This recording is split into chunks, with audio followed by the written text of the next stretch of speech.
Imani Carter, a 34-year-old neonatal nurse, stood at 5 feet 7 inches with a confident posture that belied the weight of her daily responsibilities.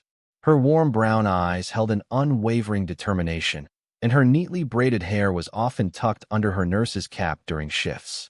Imani's presence exuded calmness, an essential trait in the high-stress environment of the neonatal intensive care unit, NICU. Her dark blue scrubs, always pristine, were adorned with a subtle pin that read, "Hope is born here." Born and raised in Atlanta, Georgia, Imani carried a deep-rooted compassion nurtured by her grandmother, a retired midwife who often spoke of the sacredness of bringing life into the world. This legacy of care guided Imani through nursing school and beyond. Her patients, tiny, fragile infants fighting for life, were more than just cases. They were lives she vowed to protect. Her colleagues admired her diligence, but it was her patients' families who felt the greatest impact of her empathy. Imani wasn't just a nurse. She was an advocate, a hand to hold, and a beacon of hope in the darkest hours. Despite her professional confidence, Imani battled with an inner voice that questioned if her efforts were enough. The NICU's highs and lows were intense, moments of joy juxtaposed with devastating losses. Yet, every morning she woke with the same resolve. Today, I'll make a difference. It was this unwavering commitment that defined her, not just in the hospital, but in every facet of her life. Daily routine. Imani's day began before sunrise. Her alarm buzzed at 5 a.m., rousing her from brief, often restless sleep. After a quick stretch, she prepared a cup of black coffee, her morning ritual. The television hummed softly in the background, but Imani's attention remained on reviewing her schedule via the hospital's app. She noted which babies were in her care that day, mentally preparing for the delicate balance of medical precision and emotional resilience her role demanded. Her commute to Atlanta Memorial Hospital was a mix of meditative silence and rhythmic jazz melodies that soothed her nerves. Stepping into the hospital's bustling corridors, she exchanged brief nods and smiles with fellow staff. Clocking in at 6:45 a.m., she joined the shift change huddle, absorbing overnight updates. Baby Dawson had a rough night, the night nurse briefed. Imani's jaw tightened. Dawson, a 27-week preemie, was her patient. Her protective instincts kicked in. The NICU was a world unto itself, dim lighting, a constant symphony of monitors beeping, and the faint scent of antiseptic lingering in the air. Imani's routine was methodical: sanitize hands, check incubators, review charts, and, most importantly, engage with the tiny humans she cared for. She softly whispered to each baby, believing in the power of spoken words, even to those too small to comprehend. Lunch breaks were rare luxuries. Often, she grabbed a protein bar between checking ventilators and adjusting 4 lines. By 7 p.m., exhaustion weighed heavily, but she meticulously documented every detail before handing over to the night staff. Back home, Imani found solace in a warm shower and brief journal entries chronicling the day's highs and lows. Her final thought before sleep was always a silent prayer for the babies she left behind at the hospital. Setting description: Atlanta Memorial Hospital's NICU was both a haven and a battlefield. Entering through double doors marked "Authorized Personnel Only," one stepped into a controlled environment where life balanced precariously on the edge. Soft blue walls, intended to calm, contrasted with the sterile white floors that gleamed under fluorescent lighting. Rows of incubators housed tiny, fragile bodies, some no bigger than a hand, surrounded by an array of medical equipment. For poles, ventilators, and monitors formed a life-sustaining web around each infant. Imani's station sat in the heart of this organized chaos, a small desk cluttered with patient files, sticky notes, and a coffee mug emblazoned with "NICU Warriors Never Quit." The room hummed with a cacophony of beeps and alarms, each sound carrying its own message. A rapid beep signaled a drop in oxygen. A steady tone meant stability. Nurses, like silent guardians, moved swiftly yet carefully, their footsteps barely audible against the cushioned floor mats designed to reduce noise. The NICU was divided into sections based on the baby's conditions. Zone A housed the most critical cases, where Imani often found herself stationed. Curtains offered privacy, but emotional transparency was unavoidable. Parents sat beside incubators, hands pressed against the plastic walls, eyes filled with hope and fear. Imani was accustomed to the rawness of this space, the spontaneous tears, the quiet prayers, the joyful cheers when milestones were reached. Adjacent to the NICU was the parent resource room, a sanctuary with plush chairs, informational brochures, and walls adorned with success stories of babies who had graduated from the unit. Imani often guided overwhelmed families there, offering words of reassurance. Beyond the glass windows lining one side of the NICU, the city skyline stood as a stark contrast, a bustling world oblivious to the life and death battles unfolding within these walls. Despite the clinical setting, Imani personalized her environment. Tiny hand-drawn pictures from grateful families decorated her locker, and a small potted plant sat on her desk, a splash of green amid the sterile surroundings. For Imani, the NICU wasn't just a workplace. It was a sacred space where vulnerability met resilience, and where she fought daily to tip the scales toward life. Foreshadowing conflict. Though deeply dedicated, Imani couldn't ignore the undercurrent of tension that occasionally surfaced, particularly with certain families. Some parents, overwhelmed by fear, lashed out at the staff. Others brought biases that seeped into their interactions, questioning decisions with a skepticism that cut deeper than they realized. Imani prided herself on her professionalism, but subtle comments, "Are you sure you know what you're doing?" or "Can I speak to someone else?" sometimes left scars invisible to the eye. Recently, whispers circulated among the staff about a new patient's family arriving with preconceived notions. "Be prepared," a colleague warned during the shift briefing. Imani brushed it off, focusing instead on the delicate lives in her care. Still, a nagging feeling settled in her chest, an intuition that this case would challenge not just her skills but her patience and composure.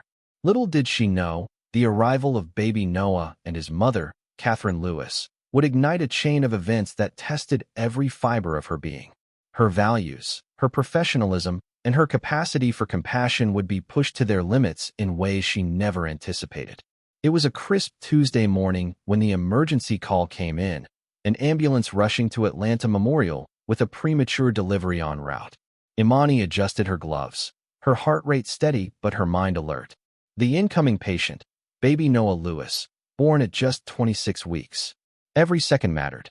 Moments later, the NICU doors swung open as paramedics wheeled in the tiny, translucent-skinned infant encased in a portable incubator. Dr. Patel, the attending neonatologist, called out orders. Imani moved swiftly, helping transfer Noah into the hospital's equipment. His heartbeat was fragile, his breaths were rapid and shallow. Tubes were inserted, monitors connected, and Imani whispered softly, "Stay with us, little one." Minutes stretched into what felt like hours as the team worked. Finally, Noah's vitals stabilized enough to ease immediate panic. Imani exhaled a breath she hadn't realized she was holding. Her relief was short-lived as the doors opened again, this time admitting Catherine Lewis, Noah's mother, in a wheelchair. Blonde hair tousled and face pale, Catherine's gaze darted to the incubator. Is my baby okay?" Her voice trembled. Imani approached gently. "He's stable for now, but we're monitoring him closely." Catherine's eyes shifted to Imani's name tag. Her lips tightened. Without acknowledging her further, she turned to Dr. Patel. "Are you in charge? Can someone else handle him?" The words hung in the air, thick with implication. Imani stiffened but remained composed. It wasn't the first time she'd faced skepticism, but the directness of Catherine's comment stung. Dr. Patel's gaze flicked between them. "Imani is one of our best nurses. Your son is in excellent hands," he stated firmly. But Catherine's hesitation lingered, casting an unsettling shadow over the room. Protagonist's reaction. Imani's pulse quickened, but outwardly she remained calm. Years of experience had taught her to compartmentalize emotions, yet Catherine's words struck a nerve. "Someone else handle him?" The insinuation was clear and painfully familiar. She clenched her jaw, choosing professionalism over pride. Her focus had to remain on Noah, not the mother's prejudice. Still, as she adjusted the ventilator settings, Catherine's gaze bore into her back. Imani felt every scrutinizing look, every unspoken doubt. She silently repeated her mantra, "This is about the baby, not me." Yet, inside, she couldn't shake the ache of being questioned not for her skills, but for something beyond her control. Later, during a brief break, Imani confided in her colleague, Maria. "It's like no matter what I do, some people only see my skin," she admitted quietly. Maria sighed, squeezing her shoulder. "You're incredible at what you do. Focus on Noah. The mother will see that eventually, or not. Either way, you know your worth." Imani nodded, grateful for the support, but Catherine's words echoed in her mind. This wasn't just another case. It was a test of her resolve, her patience, and her ability to rise above personal hurt for the sake of her patient. Impact on routine. What should have been a routine care cycle became increasingly tense. Catherine's presence in the NICU added an undercurrent of discomfort. She hovered near Noah's incubator, watching every move Imani made. Simple actions, adjusting in 4, noting vitals, were met with questioning glances or curt remarks. "Are you sure that's right?" Catherine asked more than once. Imani maintained her professionalism, answering with calm, clear explanations. But the constant second-guessing disrupted her rhythm. Normally fluid in her tasks, she now found herself double-checking steps not out of uncertainty, but to avoid giving Catherine any further ammunition. The other nurses noticed the tension. "She's on edge with you," Maria whispered during shift change. "But she doesn't question anyone else." Imani shrugged outwardly, though inside it gnawed at her. Her routine, once a source of confidence, felt like walking a tightrope under Catherine's watchful eye. The added stress was palpable, yet Imani refused to let it compromise her care. Noah's fragile life was her priority. At the end of her shift, Imani paused outside the NICU doors. Exhaustion weighed heavy, not just physically but emotionally. "Tomorrow will be better," she told herself. But deep down, she sensed the conflict was far from over, and the worst was yet to come. Escalation events. The following days in the NICU saw Noah's condition teetering between fragile stability and sudden declines. Each beep of the monitor sent ripples of tension through the room. Imani worked diligently, changing 4 lines, adjusting medication dosages, and performing delicate procedures to ensure Noah's tiny body fought as best it could. But Catherine's behavior only intensified. Every decision Imani made was met with skepticism. "Why are you the one always handling him?" Catherine demanded one afternoon. "Isn't there someone more experienced?" Imani's chest tightened, but she replied evenly, "I've been a NICU nurse for 8 years, Mrs. Lewis. Your son is my top priority." Catherine's response was a clipped, but her eyes remained hard. Matters escalated when Catherine filed a formal complaint. Imani was summoned to her supervisor's office. "She claims you're distracted and not gentle enough," Mr. Reynolds explained, frowning. "We know that's not true, but we have to document it." The accusation felt like a slap. Not gentle enough? Imani prided herself on her compassionate touch. Parents often commended her soothing presence. The complaint wasn't about her care. It was about something deeper, uglier. Later that day, as Imani gently bathed Noah, Catherine stood outside the incubator, arms crossed. "Just don't hurt him," she muttered. Imani paused, heart pounding. "I would never hurt him," she said softly. "He's fighting hard, and I'm fighting with him." But Catherine's gaze remained cold. The tension didn't go unnoticed. Maria became Imani's confidant, offering quiet reassurances during breaks. "She's projecting her fear," Maria reasoned. "Her baby's life is out of her hands, and she's lashing out. Don't let it get to you." Dr. Patel, too, voiced his support. "Your work is impeccable, Imani. Catherine's grief is no excuse, but stay professional. Noah needs consistency." Even some parents of other NICU babies offered quiet solidarity. Mr. Chun, whose daughter Mia was recovering nearby, approached Imani. "We see how hard you work. Don't let one person's bias cloud that." Yet, not everyone was sympathetic. A few newer nurses, wary of conflict, began distancing themselves from Imani to avoid being pulled into the tension. Whispers echoed in the break room. "Maybe someone else should take the case," one muttered. "It's just easier." Imani felt the subtle isolation creeping in, but her resolve hardened. "This isn't about me. It's about Noah." She refused to step back, not when he needed her most. Despite her outward calm, Imani grappled with a whirlwind of emotions. Anger simmered beneath the surface. Anger at the injustice, the baseless accusations, the subtle racism Catherine refused to acknowledge. "Why should I have to prove myself over and over?" Doubt crept in during quiet moments. Was she handling this right? Would Noah be better off with another nurse if it eased Catherine's stress? Yet every glance at the fragile baby reignited her determination. He deserves my best. I can't let bias dictate his care. Her sleep suffered. Nights found her replaying conversations, crafting responses she wished she'd said, questioning what more she could do. She journaled late into the night, words pouring out in messy scrawls. I'm tired of being seen as less. But I can't walk away from him.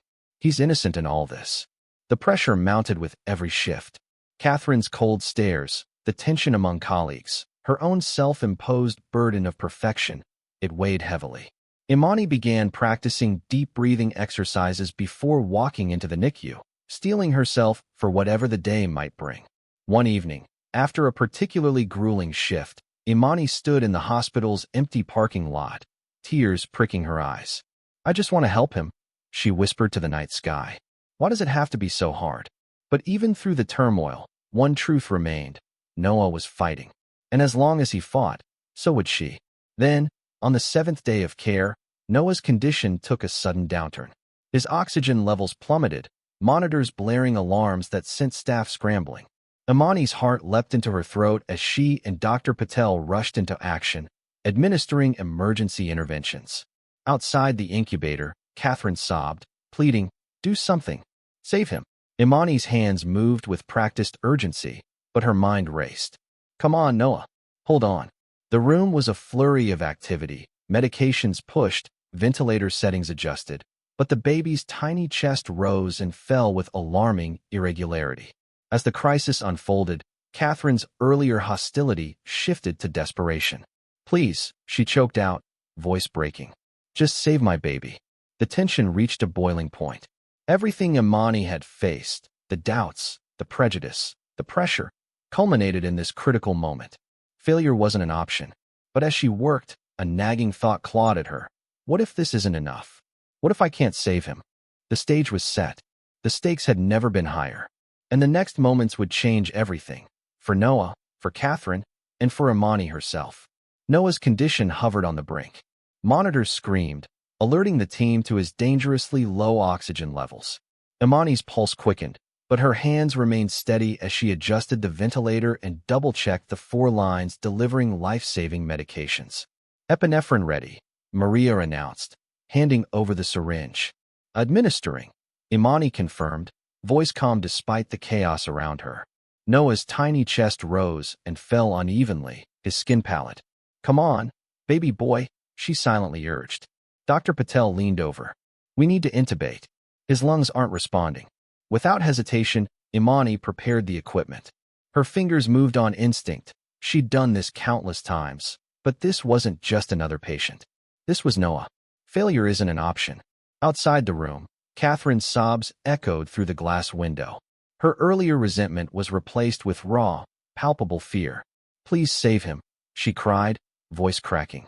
As Imani inserted the tiny breathing tube, a fleeting moment of doubt surfaced. What if I can't save him? What if I fail? But then she focused on the task at hand, on the fragile life that depended on her expertise. Seconds stretched into an eternity until, finally, Noah's oxygen levels began to climb. A collective breath of relief filled the room. We've got him stabilized, Dr. Patel confirmed. Imani allowed herself a brief moment to close her eyes and breathe. Noah had pulled through this time. But as she glanced at Catherine's tear-streaked face, something inside her shifted. This wasn't just about saving a life. It was about breaking through barriers of fear, grief, and misunderstanding. The twist. After the crisis subsided, Catherine requested a private word with Imani. Hesitant but curious, Imani agreed, meeting her in the family consultation room.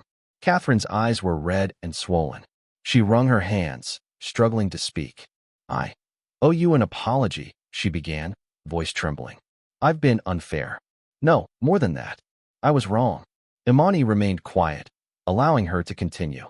When I first saw you, Catherine admitted, I let prejudice cloud my judgment. I was scared, angry, and I projected all of that onto you. She paused, swallowing hard.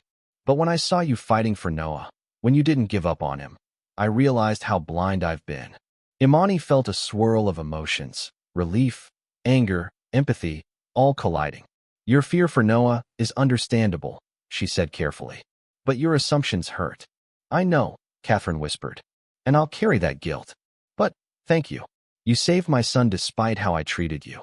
The revelation was bittersweet.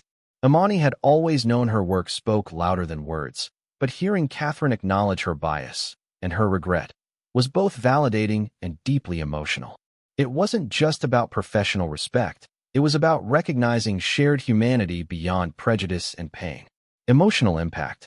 Leaving the consultation room, Imani found a quiet corner of the hospital to process what had just unfolded. Her shoulders sagged as she sat down, exhaustion and emotion washing over her like a tidal wave.